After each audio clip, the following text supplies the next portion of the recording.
The Vatican's recent move to allow blessings for same-sex couples, as endorsed by Pope Francis, shakes the very core of Catholic doctrine. Is the Church, a centuries-old institution grounded in tradition and scriptural teachings, veering off its path? How does this decision align with the long-standing belief in marriage as a sacred union exclusively between a man and a woman? Is the Catholic Church, under Pope Francis's leadership, redefining its moral compass to align with modern societal views?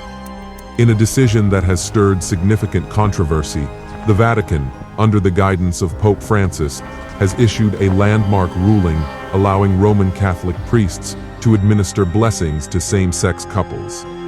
This directive, outlined in an 8-page document titled Fiducia Supplicans, or Supplicating Trust, marks a deviation from the Church's long-established stance on same-sex unions. The document clarifies that these blessings should not be mistaken for the sacrament of heterosexual marriage and are not meant to legitimize irregular situations. Instead, they are portrayed as a sign of God's welcome to all individuals, regardless of their circumstances. The decree specifies that blessings for same-sex couples and those in irregular situations should be decided on a case-by-case basis by individual priests. This decision represents a significant shift from the Church's previous declaration in 2021, which prohibited such blessings. The document emphasizes the need for discernment and pastoral care, urging priests not to prevent or prohibit the Church's closeness to people seeking God's help through a simple blessing. This move by Pope Francis is seen as an attempt to make the Church more welcoming to LGBT individuals without altering its core moral doctrines. The Church maintains that same-sex attraction is not sinful, but homosexual acts are. This nuanced approach, however, has been met with opposition from conservative factions within the Church.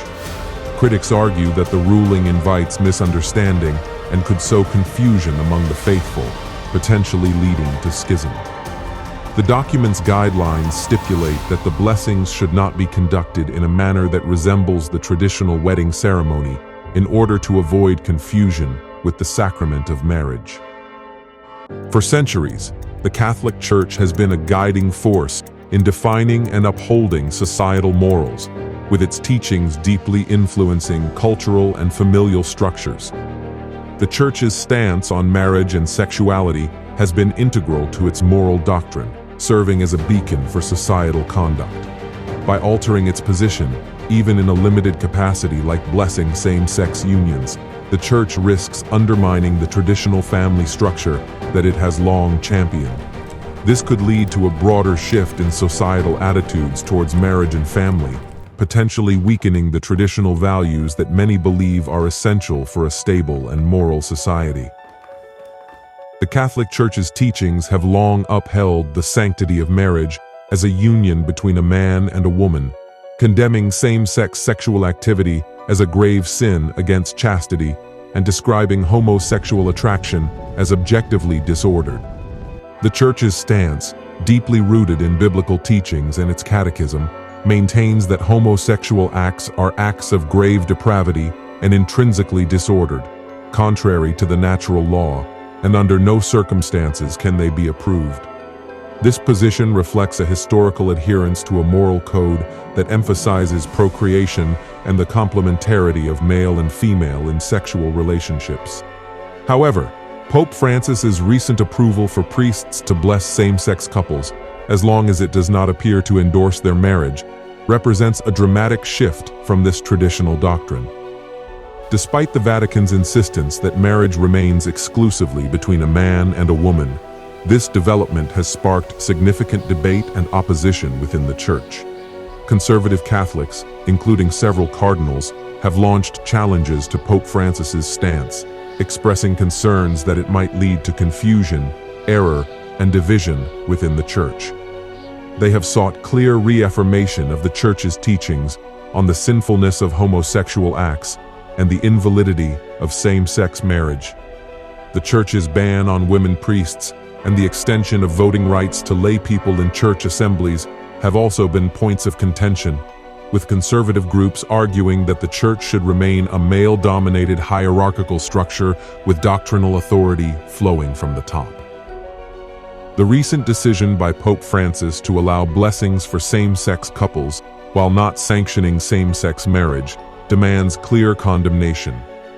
This move, seemingly a gesture of inclusivity in reality, undermines the foundational teachings of the Catholic Church and betrays the responsibility of the papacy to safeguard these doctrines.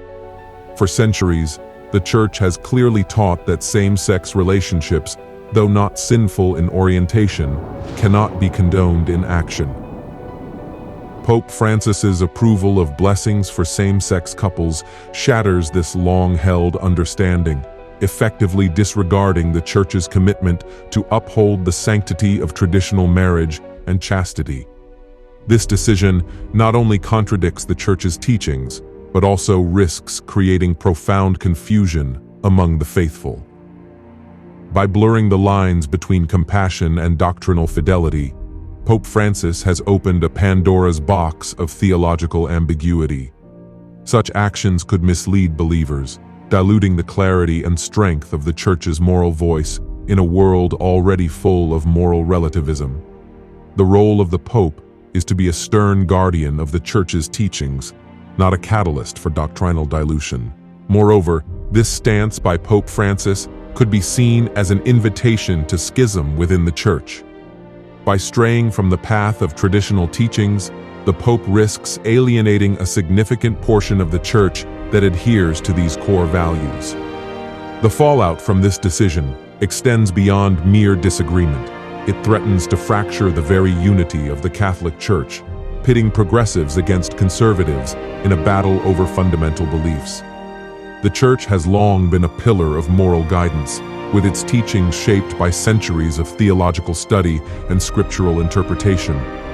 By diverging from these teachings, Pope Francis not only undermines his credibility as the spiritual leader of the Catholic faithful, but also disregards the collective wisdom and guidance of the Church's history.